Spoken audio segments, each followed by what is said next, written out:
Thanks for joining us for Issues and Answers. I'm Ian Boyne. Today we talk about the Jamaican German Automotive School, an important institution that has been playing a critical role in the Jamaican economy and which is providing very critical skills needed not just for our growing economy, but also as a means of export. Today we have its acting manager, Mr. Ande Francis, with us. We thank you so much for your company. Good to have you on the program. Recently, the Governor General was at the school, known as JAGAS for short, and he had commissioned, was it 2 labs? Right. Talk about those labs and their importance. Okay, thanks for having me. Well, yeah, just in recent time, just about 2 weeks ago, August 30, we had the Governor General, we had the Junior Minister of Education, and other delegates, the custos. We had a representative from the German embassy as well. Right. And the main purpose was to commission an autotronics lab that we just refashioned. No, what it does. That it's a state-of-the-art lab. State-of-the-art? Right, because what we're looking at is new trending technology. And for the Jamaican German Automotive School, because we pride ourselves as a premier automotive school, not just in Jamaica, but in the Caribbean, we want to ensure that our students remain relevant with the cutting-edge technology that exists. So we would have done our research and identified the equipment as the latest trend as far as simulation training is concerned. So this lab comes with simulators and a car as well. And what it does is to allow students to simulate and to diagnose problems on the car in a controlled environment without having actually been in a workshop. So it has software embedded programs. Outside of the diagnostic part of the training, it also allows for theoretical training as well. It also allows for the curriculum to be uploaded as well. Okay. So that was the main thrust behind the Governor General's visit to commission that lab. Apart from that, we had a mobile lab. Now, the mobile lab is not necessarily associated with JAGAS, but it's heart trust. The JAGAS is on the heart. Right. So Heart Trust wants to ensure that at the end of the day, we give access to as much Jamaicans as possible. So what kinds of programs this mobile lab would offer? Well, this mobile lab would offer training in small appliance repairs. So if you should walk to Halfway Tree, for example, you'd see a numerous amount of guys fixing cell phones. Yes. So it would allow them an opportunity to be trained and certified in cell phone repairs. Okay. There are other persons you would see fixing fans, blenders, just those small appliances. So it allows opportunity for them to be trained in these small appliances. So this mobile lab would bring the training to the people? It brings the training to the people instead of having the persons come to you. So once persons are aware of what we do, because we advertise through the marketing department. So a church group down in Mandeville or St. Elizabeth could request the use of this mobile lab, and we would go down and set up, and we would run the training there. The length of the time that we stay is dependent on the amount of persons that would be accessing that kind of training. Yes, yeah. Is your training very expensive at JAGAS? Is a very expensive program? That's a very interesting question to ask, because when I tell persons what the administrative fee is, they laugh, because we only charge $5,000 to access the diploma training.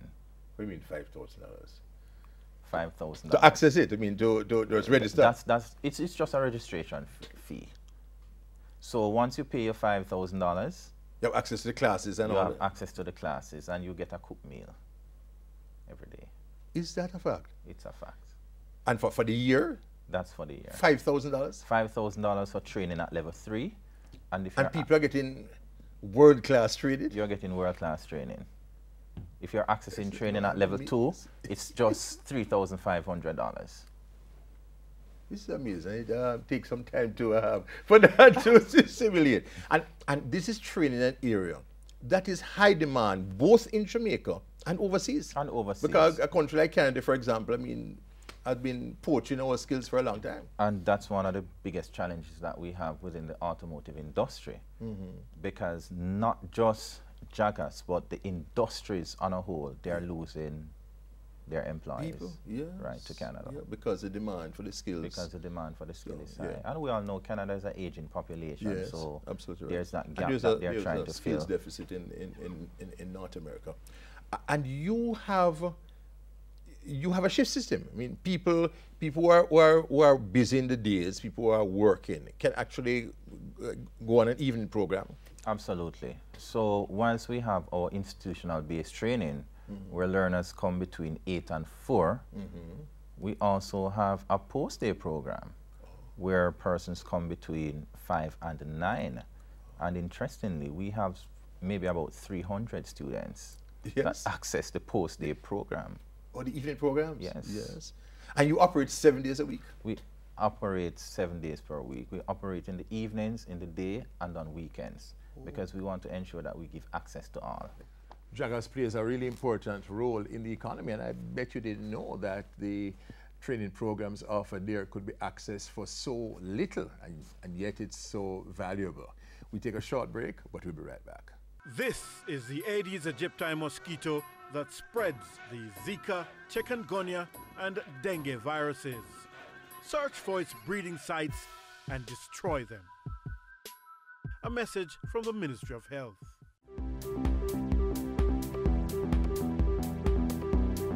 Thanks for staying with us on Issues and Answers. We're talking about the programs being run by the Jamaican German Automotive School that falls under HART, which is playing such a critical role in the economy. The acting manager of the school, Mr. Ande Francis, is our guest. Let's talk about your instructors now, Mr. Francis. Are they on the cutting edge? What is their own training like? How do they keep abreast with what is happening with automotive technology? Because, I mean, revolutionary things are taking place in automotive technology, and not just because we are in the third world. It means we should be outside of first world technologies. Okay, we have a number of skilled instructors. These instructors would have, in the first instance, been trained in Germany. Okay. So they would have had all gotten scholarship and would have gone to Germany to study back in the day when the institution was just born. As you indicated, based on new trends and technology, we have to ensure that our instructors remain relevant. And as such, all the instructors have to go on what we call industrial furlough, where they have to go into the industry to look at the new trends and, of course, to upskill themselves. They have to engage in research, because that is what drives creativity and innovation, which is one of our core values at Heart Trust. And, of course, there are overseas conferences, there are workshops locally as well. And, of course, from time to time, we would bring down persons from overseas to the organization to offer training. And of course, there's partnership with our stakeholders within the industry who works with us to ensure that the instructors remain relevant. Do you give certification to mechanics too? I mean, there are people who have considerable experience and also expertise in working on vehicles, but they have never really been formally trained. Can they come to Jaggers? Is there a short-term program or whatever that would seek to certify them or to upgrade their skills? Absolutely. We had what we call walk-in assessment, where the average man off the streets can walk into the institution, sit with the registrar, ascertain exactly what is it that he or she wants. Then we do what is called a gap analysis to find out exactly where you are. And from there, if you need to go right into the assessment, you can go right ahead and do your assessment. If you need a little more upskilling, then we take you through that process to give you that add-on before we throw you into that assessment. Currently, we have what is called job certification.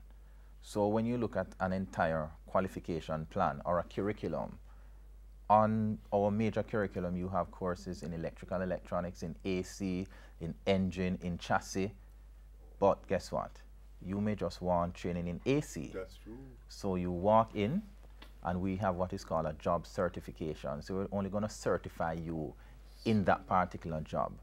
So you come to the institution, and all that is arranged for you to get that job certification. So we cater not just for the person who wants to come in full-time, or the person who wants to engage training in the afternoon, but through walk-in assessment and job certification. So a person can realize that he has a deficiency in a particular area and just go up to Jaggers. And you have any qualification requirements? I mean, suppose I do have no CXC at all, no, you know, nothing like that. Well, for the formal institutional-based training, HeartTrust requires that you have at least one CXC. If you don't, there is an entrance test. Yes. However, there is also what we call mature entry. Okay. Because there are persons, in fact, who have been working in the industry for a time. number of years. I've been working for 40 years in the thing, yeah. Absolutely. Yeah. And you come in and we look at your credentials in terms of we assess your work over time and use that as the base to matriculate you into being assessed and certified. So there are really no barriers. There's no barriers. And there are so many benefits to the Jaggers training. You have also had a partnership with JUTC. You tell us about that, because money was being expended to fix buses overseas. Right. So we had signed a partnership with JUTC under the previous government, because at the time they were looking at the cost and the cost saving that would come if the buses were serviced here in Jamaica. So the buses were actually sent to Brazil. They were sent to Brazil to be serviced. We have the capacity to do that here. And we want to ensure that the capacity to do that remained in-house. So there was a partnership that was signed to develop an advanced training center that would have been at the Lyndhurst Road Depot. And extensive work have been done to redesign that facility, to put equipment into that facility. We started the first cohort in 2014. However, we are yet to complete certification for that particular group. So there's more work that will be done. As we conclude, Mr. Francis, how would you encourage young people to enter this field? Is this a very lucrative field to enter? What would be your words to them? Yes, it is a lucrative field. Just 3 weeks ago, I had a parent who took her son because he's in second year at UTech, and he told his mother he doesn't want to continue. He wants to come to Jaggers because automotive is his first love. And she didn't want to stop him from coming. So it's important that once students identify exactly what is it that they want to do, then all that they need to do, the first step, is just to come sit and speak with us, find out what are the different career paths that is available through the automotive training. And once you meet that first step, then the rest will be history, because we have career development officers that will sit with you to look at exactly, as said, the different career path, to look at the type of training that you would require as the individual. Then the rest is history. And your graduates don't have a problem with placement at all? No, because interestingly, they go on internship, they go on work experience, they go on work study. And in most instances, they gain employment before they complete training. We have to be begging them to stay. Yes. A really lucrative area. That's why you must keep tuned to Issues and Answers, because we give you a lot of user-friendly information. So tell your friends, relatives about the programs being offered at the Jamaican German Automotive School, Jaggers, which falls under the Heart Trust, doing such an important job in preparing people for this modern economy. Next week I'll be back. Until then, Ian Bourne wishing you a pleasant day.